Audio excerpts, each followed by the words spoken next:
Nehemiah, and chapter 4 and verses 14 to 23. Nehemiah గ్రంథము 4వ అధ్యాయము 14వ వచనం నుండి 23వ వచనం వరకు. So we read it continuously, please. మనము దయచేసి మార్చి చదువుకుందాం.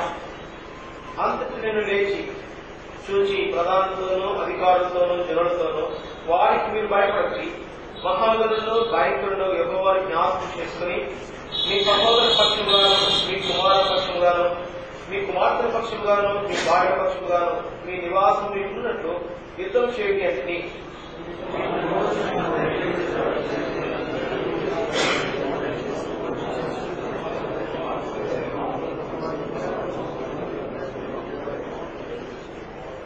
అయితే అప్పటి నుండి నా పనివారిలో సగం మంది పనిచేసి వచ్చి సగం మంది ఈవెలను బల్లెములను పిండును కవచములను ధరించిన వారే వచ్చి అధికారులు యూదుల్లో ఆయా ఇంటి వారి వెనుక నిలిచి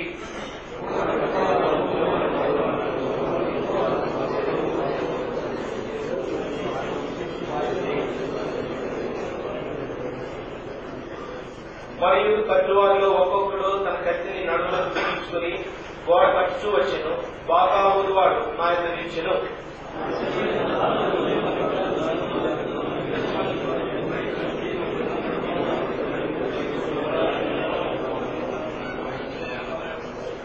కనుక ఏ స్థలంలో మీకు బాగా నది వినబడో అక్కడికి మా దగ్గరికి రండి, మన దేవుడు మన పక్షంగా యుద్ధం చేయను.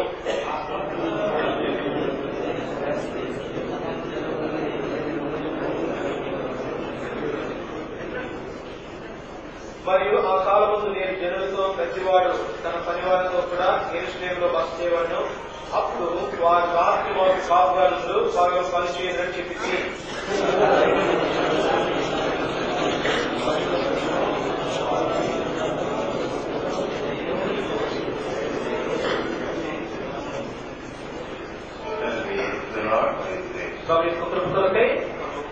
చూస్తాం. Chapter 4. మనము 4వ అధ్యాయం ముందుకు వెళ్ళక మునుపు In chapter 3 we have an expression. మరి 3వ అధ్యాయంలో ఒక వివరణ ఉంటుంది. After them, next unto them, all these words are there. ఆ తర్వాతనే ఈ యొక్క వచనాలన్నీ కూడా ఉంటున్నాయి. So this expression, after him, next unto him, those words are here often. క్షమించండి, మరి వారి తర్వాత వారి తర్వాత వారి తర్వాత అనే మాట తర్వాతనే ఇవన్నీ వివరణ In ఉంటున్నాయి. chapter 3, 3వ అధ్యాయంలో about building the wall, మరి ప్రాకారం నిర్మించే విషయం, there was no gap. అక్కడ ఎటువంటి ఖాళీ లేదు. And why there was no gap? మరి ఎందుకు అక్కడ ఖాళీ లేదంటే, As I have seen before, the walls mainly speak spiritually about separation. మరి అంతకు మునుపు కూడా మనం చూసుకుంటూ వచ్చినాం, ఈ ప్రాకారంలో ప్రత్యేకమైనటువంటి జీవితము దాని రుచి మాట్లాడుతున్నాయి. There is no gap. మరి కనుకనే అక్కడ ఎటువంటి ఖాళీ లేదు. Separation should be intact. అనగా మరి ఈ యొక్క ప్రత్యేకత అనేటువంటిది అనుసరించి ఉండాలి. That is mainly seen by the people who build the wall. అనగా ఇక్కడ ఎవరైతే ప్రజలు ఆ యొక్క గోడ నిర్మిస్తూ వచ్చినారో వారిని మనం చూడవచ్చు. Beloved, now we are coming to chapter 4. ప్రియులారా, 4వ అధ్యాయానికి వస్తాం మనము. First of all, in the families, equipping them, he put up his resistance against the attack of the enemy. కనుక శత్రు యొక్క దాడిని ఎదుర్కొనే నిమిత్తమై కుటుంబములను ఆయుధముల చేత మరి వారి సిద్ధపరుస్తున్నాడు. Secondly, రెండవదిగా verse 14, 14వ వచనము, they may encourage others ఇతరులను ప్రోత్సాహపరుస్తున్నాడు. and exhorting them to have their eyes upon the Lord. ప్రభు మీదనే వారి కన్నులు ఉంచవలసిందిగా వారిని హెచ్చరిస్తున్నాడు. He is saying that God is great and terrible. దేవుడు మహాగణుడును భయంకరుడు వాడు అంటున్నాడు. So we should not look at the enemy, we should look at the Lord. కనుక శత్రువును మనం చూడవలసింది, ప్రభువును మనం చూడాలి. And he is saying that he was encouraging God's people. కనుక ఈ రీతిగా చెప్పి దేవుడి ప్రజలను ప్రోత్సాహపరుస్తున్నాడు. And while encouraging them, మరి వారిని ప్రోత్సాహపరిచే సమయంలో, and here he says in verse 14, last part, 14వ వచనము చివరి భాగంలో చెప్తున్నాడు, fight for your brethren, your sons and your daughters, your wives and your houses. మీ సహోదరుల పక్షముగాను, మీ కుమారుల పక్షముగాను, మీ కుమార్తెల పక్షముగాను, మీ భార్యల పక్షముగాను, మీ నివాసం మీకున్నట్టు యుద్ధం చేయండి. There is a great meaning in that. ఇందులో చాలా లోతైన అర్థం ఉంటుంది. When we protect God's house, దేవుని ఇంటిని మనం కాపాడినప్పుడు we are protecting our own house. మనము మన సొంత ఇంటిని కాపాడుకుంటున్నాం. When we provide a wonderful spiritual house of God, చక్కటి అద్భుతమైనటువంటి ఆత్మ సంబంధమైనటువంటి ఇంటిని మనం అందిస్తున్నాం.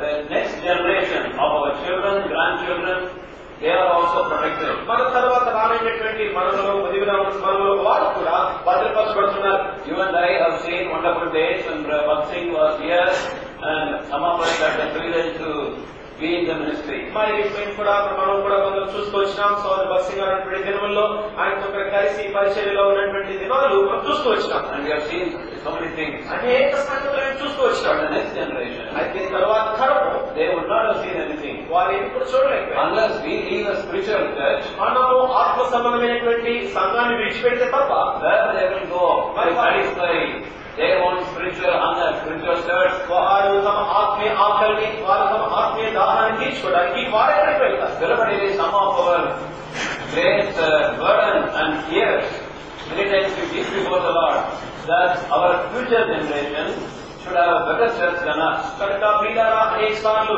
ఇది మా భారము, మా ఆశ ఏంటంటే దేవుని యొక్క అనేక సందర్భాల్లో మేము కూడా కాస్తూ వచ్చినాం. మాకంటే కూడా శ్రేష్టమైనటువంటి సంఘాన్ని మా తర్వాత మా పిల్లలు కలిగి ఉండాలి.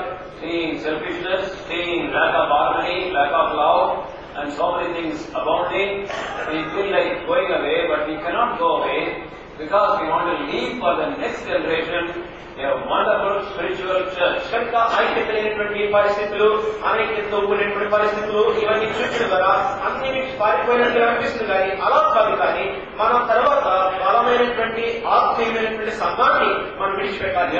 We are responsible for the next generation. తరువాత తరానికి మనమే బాధ్యులం. Let us protect our own next generation, our own family, by protecting the Lord's work from the attack of the enemy. శత్రు యొక్క దారి నుండి ప్రభు పని కాపాడు ద్వారా రాబోయేటువంటి మన తరము, మన యొక్క కుటుంబాన్ని కూడా మనం భద్రపరుద్దాం. Verse 16, 16వ వచనము, work continued with half the men to bring the other half to God. మరి సగం మంది ఈకలను మరి పట్టుకున్నట్టుగా సగం మంది పని చేస్తూ వచ్చినారు. And so protection and as well as building. మరి ఒక పక్కేమో భద్రత, ఒక పక్కేమో కట్టుట. And some of them with one hand, వారిలో కొందరేమో ఒక చేతితో, and they were building, with the other hand they were holding the weapon. మరి మరొక చేతితో వారు కడుతున్నారు. మొదటి శతాబ్దంలో ప్రభు యొక్క శిష్యులు పనిని ఆ రీతిగా చేస్తూ వచ్చారు. అపోస్తలుల కార్యములు 6:4లో We will give ourselves continually to the preaching of the word and to prayer and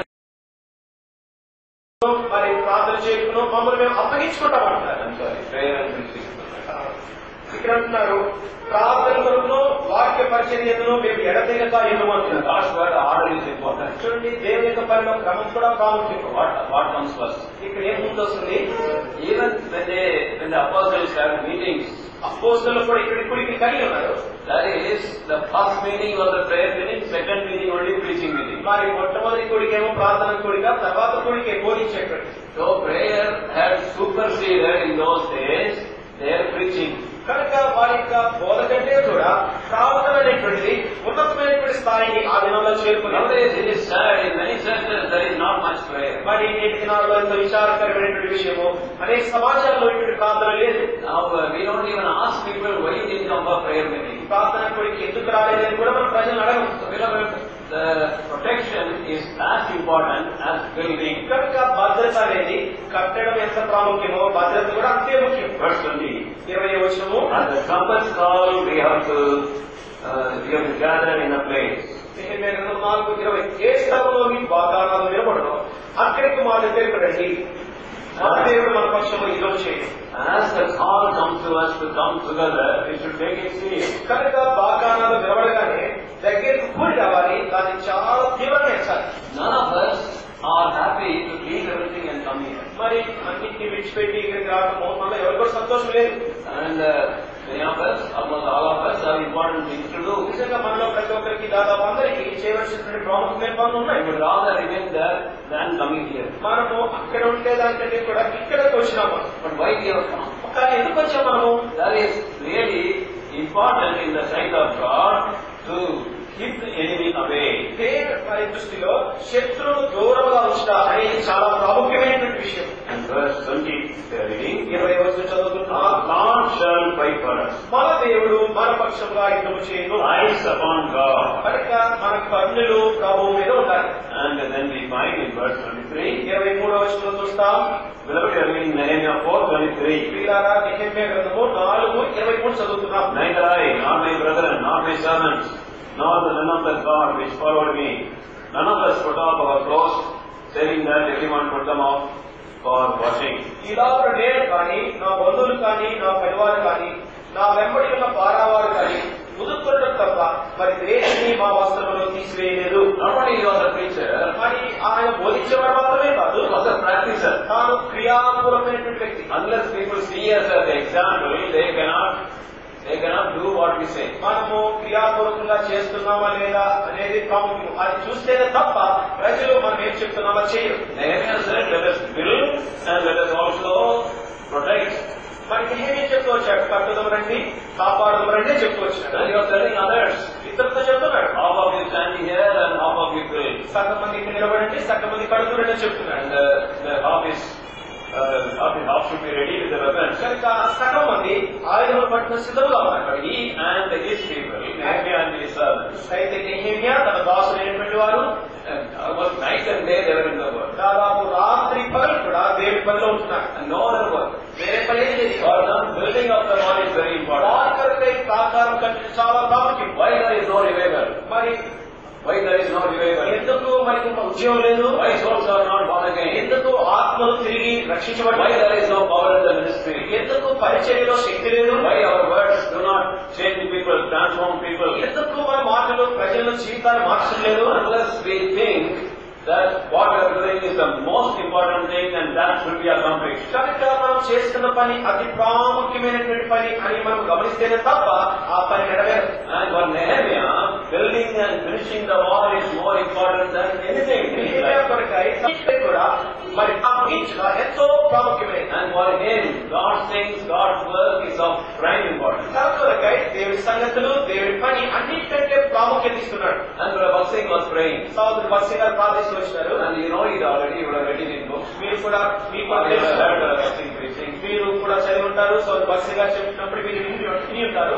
And so many thousands were coming and attending his meeting. మరి ఆ యొక్క కోరికలకు అనేక మంది వేల వచ్చినారు. But they were not at all steady. After the meetings are over, then not even a few believers you could see, real believers. అయితే కోరికలు అయిపోయిన అనంతరము మరి అందరికీ మరణ చూడలేకపోయినాడు.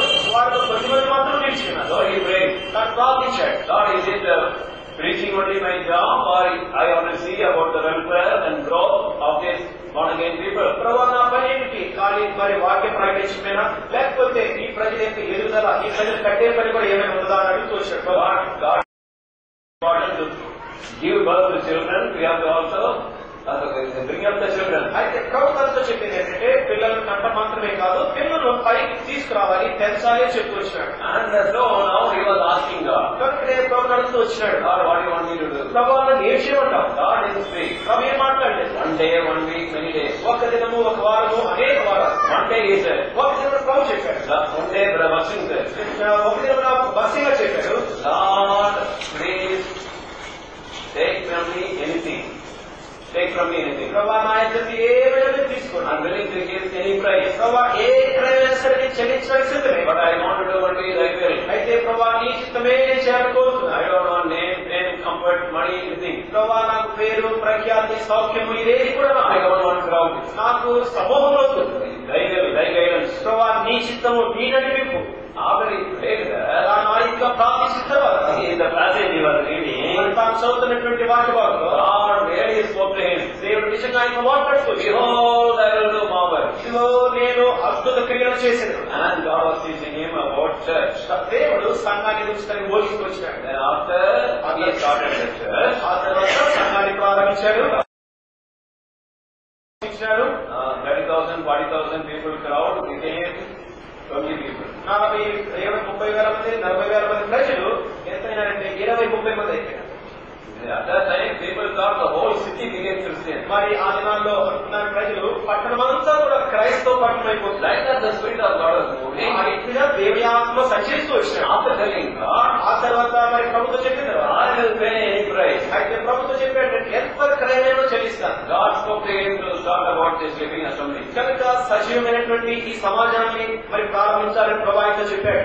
Crowd was in the way. కనుక సమూహాలు వెళ్ళిపోయాయి, churches closed. కనుక సంఘాలు మరి So he asked the Lord, కనుక ప్రభు అడుగుతూ what వచ్చాడు, am I preaching in thy sight? ప్రభా నీ దృష్టిలో నేను సంతోషకరంగా ఉన్నానా? And he heard God's voice, yes my son. అయితే మరి తన యొక్క ప్రభు అడిగే కుమారుగా ప్రభు తండ్రి చెప్పాడు, అవును కుమారుగా అని.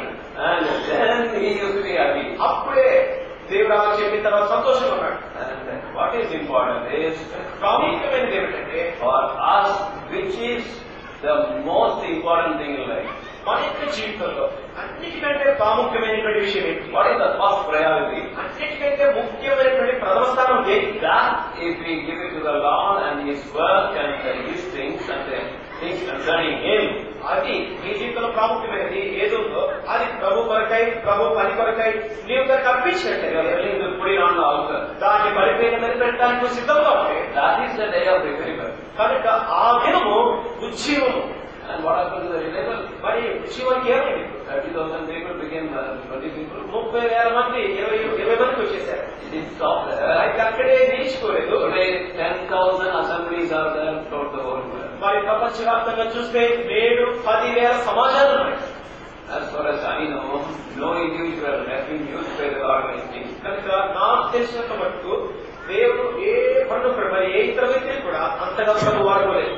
I had the pleasure to go to Nepal area about 2 days back. 2 దినాల క్రితమే నేపాల్ కు వెళ్ళేటువంటి అవకాశం బ్రహ్మ ఇచ్చాడు. I am not able to be at home even 24 hours. After I came from there, directly I came నేను here. కనీసం 24 గంటలు ఇంట్లో నిలిచిలేను. నేను నేపాల్ నుంచి ఇంటికి వచ్చిన తర్వాత వెంటనే నేను ఇక్కడికి రావడం. Thousands of people. కనుక వేల కొలది ప్రశ్నలు. What they say? వారు ఏం చెప్తున్నారు? Lord, we thank thee for the vision which thou hast given to thy servant, Brother Bakshi. ప్రభా నీ దాసుడు మరి బస్సి గారి ద్వారా మీరు మాకు ఇచ్చినటువంటి పనిని బట్టి మీకు స్తోత్రాలు. When he started, ఆయన ప్రారంభించినప్పుడు he said, Lord, everything I put on the altar and then I'm willing to pay any price. ప్రభా సమస్తము బలిపీఠం మీద పెడుతున్నాను, క్రయ ఎంతలో నేను చెల్లించడానికి సిద్ధంగా ఉన్నాను చెప్పినప్పుడు 20 people, 30 people. 20 మంది 30 మంది ఉన్నారు. But now, అయితే ఇప్పుడు and only eternity will be. అయితే నిత్యత్వంలోనే అది మనకు తెలుస్తుంది. We are also divine. వీళ్ళ ఇక్కడ కూడా మనం చూస్తున్నాం. For Nehemiah, finishing the wall is of utmost priority. నెహెమ్యాకైతే ఆ ప్రార్థనను ముగించుటే అన్నిటికంటే కూడా ప్రాముఖ్యమైన పని. Lord, give me souls or I die. ప్రభా నాకు ఆత్మలు ఇవ్వు, లేకపోతే నేను చనిపోతాను. Give me Scotland or take my life. ప్రభా స్కాట్లాండ్ దేశాన్ని నాకు ఇవ్వు, లేకపోతే ప్రాణం తీసుకో. God answered such prayers and shook the lands. ప్రభు అటువంటి ప్రార్థనలు విన్నాడు, ఆ దేశాన్ని ప్రభు కదిలించాడు. What is our utmost priority? What is the thing which we are having as number one in our life? మన జీవితంలో అన్నిటికంటే ఎక్కువగా దేనికి ప్రాముఖ్యత ఇస్తున్నాం, ఏది ప్రథమ స్థానంలో మన జీవితంలో ఉంటుంది? Yes, we need rest. మనకి విశ్రాంతి అవసరమే.